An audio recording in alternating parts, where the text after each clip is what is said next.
Good afternoon, everyone. I am Lyra Prado, and together with me is Ms. Michelle Pasuhil. Today, we are going to tackle about the learners from indigenous groups. Now, let us proceed to the objectives. Let us all read. At the end of the lesson, you will be able to understand the education of indigenous people, discuss the outline of the indigenous teaching and their learning orientation, and examine the 4 basic areas of orientation. Indigenous people are distinct social and cultural groups that share collective ancestral ties to the lands and natural resources where they live, occupy, or from which they have been displaced. The land and natural resources on which they depend are inextricably linked to their identities, cultures, livelihoods, as well as their physical and spiritual being. Many indigenous peoples still maintain a language distinct from the official language or languages of the country or region in which they reside. There are between 300 and 500 million indigenous peoples worldwide, in over 90 countries. Although they make up just 5% of the global population, they account for about 15% of the extreme poor.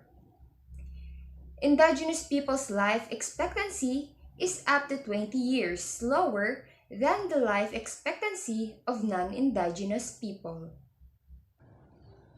Indigenous people often lack formal recognition over their lands, territories, and natural resources, are often last to receive public investments in basic services and infrastructure, and face multiple barriers to participate fully in the formal economy, enjoy access to justice, and participate in political processes and in decision-making. This legacy of inequality and exclusion has made indigenous communities more vulnerable to impacts of climate change and natural hazards, including to disease outbreaks such as the COVID-19. Vulnerabilities to the pandemic are exacerbated with the lack of access to national health, water and sanitation systems, the shutting down of markets, and mobility restrictions that have greatly impacted their livelihoods, food insecurity, and well-being. The Department of Education, or the DepEd, has initiated the development of education curriculum that was designed to meet the learning needs of the indigenous people communities. The Bureau of Alternative Learning System, or the BALS, developed an education curriculum to suit the learning needs of indigenous people communities in response to the Education for All movement to cater for the basic learning needs of all unprivileged learners. The learning competencies of the IP curriculum were drawn from the existing ALS curriculum for the basic literacy, elementary, and secondary levels. The curriculum content, however, was based on the Indigenous People Acts, or the Indigenous People Right Acts, or the IPRA, or Republic Act number 8371. The core learning competencies are reflected in the learning strands of the IP curriculum, namely, first is the Learning Strand 1, Communication Skills. This strand aims to improve IP learners' ability to access critically processes and effectively use accessible information in a variety of media so that they can function effectively as family, community, nation, and world members, as well as actively participate in community and economic development. Second is problem solving and critical thinking. This strand aims to educate IP students how to be aware of their own thinking, make critical and informed decisions, defend their ideas, evaluate the ideas of others, and seek creative solutions to problems, while all working in a group and forming agreements. By developing these skills, IP students will be able to increase their personal social effectiveness and life quality. For the third is the development of self and a sense of community. This strand intends to assist IP students in developing a positive sense of self and community, which will allow them to reach their full potential and live in harmony with others. Fourth is the practice of ecological sustainable economics. This strand of learning seeks to assist IP students in achieving responsible well-being and active involvement in the community's economic life. Its concept is based on the idea that the survival and well-being of any human community is inextricably linked to the health of the ancestral domain on which the community is reliant. And for the last is expanding one's world view. This strand strives to provide an environment in which IP learners can enjoy and practice their own culture freely while also being prepared to tackle the difficulties of global community and rapid change. Over the last 20 years, Indigenous peoples' rights have been increasingly recognized through the adoption of international instruments and mechanisms such as the United Nations Declaration on the Rights of Indigenous Peoples in 2007, the American Declaration on the Rights of the Indigenous People in 2016, 23. Ratification of the Indigenous and Tribal Peoples Convention from 1991, the establishment of the United Nations Permanent Forum of Indigenous Issues, the Expert Mechanism on the Rights of the Indigenous People, and the UN Special Rapporteur on the Rights of Indigenous People. Improving land tenure security and strengthening governance, encouraging public investments in high-quality, culturally appropriate service delivery, and supporting indigenous systems for reliance and livelihoods are all important steps toward reducing poverty's multifaceted aspects and contributing to the Sustainable Development Goals. Indigenous peoples and governments collaborate with the World Bank to ensure that the indigenous peoples' viewpoints and goals are incorporated into border development programs. An outline of Indigenous teaching and learning orientations. One of the most important elements of Indigenous teaching and learning revolves around learning how to learn. Learning how to learn is a key element in every approach to education.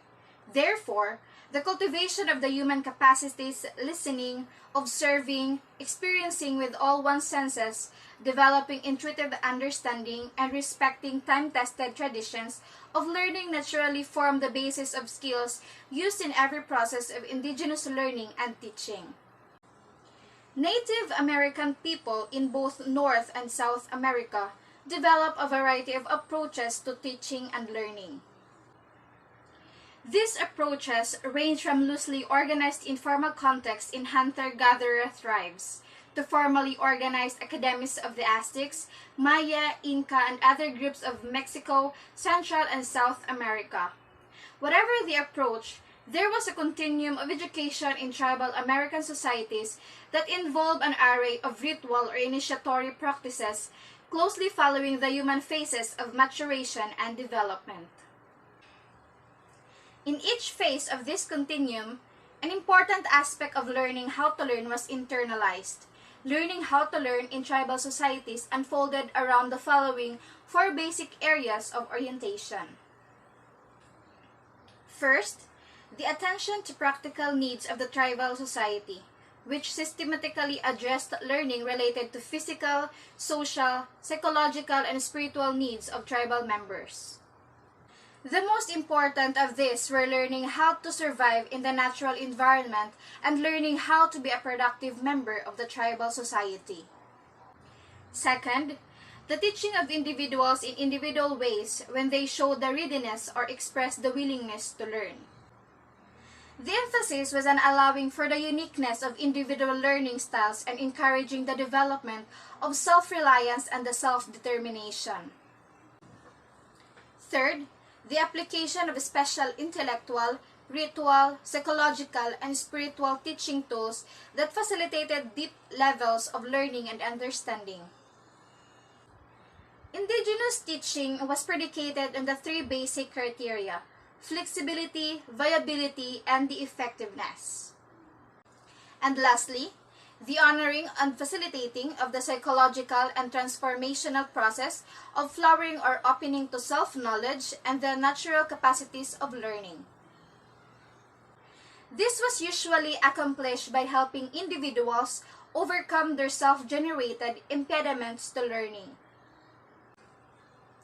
The list of indigenous ashrams that follows represents the wisdom and creative approaches applied by tribal teachers in creating an educational process that reflected a sophisticated ecology of education.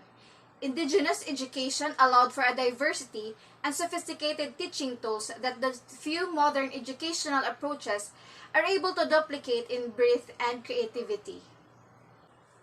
These interpretations of indigenous teaching ashrams are derived from a host of readings and observations related to indigenous education and American Indian, Sufi, Taoist, and East Indian teaching traditions. They are presented in a simplified form with a minimum of description in the hope that teachers will apply their creative interpretations based on the development of their own lessons and curricula. As processes, these ashrams are applicable to the holistic presentation of any content and adaptable to every age level. Tribal teachers begin teaching by building on the commonplace. Remember that learning is a natural instinct and that success in learning something new is tied to human feelings of self-worth. Basic understanding begins with exploring how things happen. The focus of teaching of perennial phenomena such as solar and lunar cycles stimulates the deepest level of learning how to learn and the development of self-knowledge. Indigenous teaching focuses as much on learning with the heart as on learning with the mind. Indigenous teaching facilitates learning how to see how one really is rather than an image manufactured through one's or others' egos. The real situation provides the stage for most indigenous learning and teaching. Readiness to learn is considered a basic determinant for the success or failure of a teaching. Placing students in situations in which they constantly have to examine assumptions and confront preconceived notions is a regular practice of indigenous teachers. Indigenous teaching is always associated with organic development. Teaching is a communicative art. Teaching and learning is a matter of serving and being served. Indigenous teaching involves making students think comprehensively and facilitating their awareness of the higher levels of content and its relationship to other areas of knowledge. Indigenous practices such as a creative dreaming, art, ritual, and ceremony help the student externalize inner thoughts and qualities for examination. Indigenous teaching revolves around some form of work. Tribal teachers understand that all teachings is relative and each path of knowledge has its own requirements that need to be addressed. Learning about the nature of self-deception is a key aspect of indigenous preparation for learning. Tribal teachers realize that striving for real knowledge requires a cultivated sense of humility. Mirroring consequences of a teaching back to students to expand their perspective and deepen their learning is often used in indigenous education. The cultivation of humility prepares a foundation for the students to learn the nature of attention. Learning the nature of appropriate activity is a natural consideration of indigenous teaching. Knowledge and action are considered parts of the same whole. A concept of each person's work, akin to Hindu concept of karma, is honored in the processes of indigenous education. And lastly, from the indigenous perspective, through learning and gaining significant knowledge does not come without sacrifice and at times a deep wound. In summary, a primary orientation of indigenous education is that each person is their own teacher and that learning is connected to each individual's life process, meaning it is looked for in everything, especially in the workings of the natural world. All things comprising nature are teachers of mankind. What is required is a cultivated and practiced openness to the lessons that the world has to teach.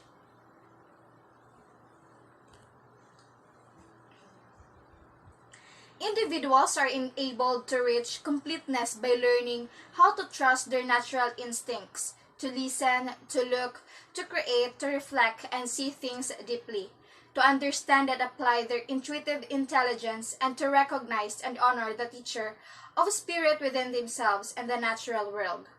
This is the educational legacy of Indigenous people. It is imperative that its message and its way of educating be revitalized for life's sake. That's all for our report. Thank you for listening.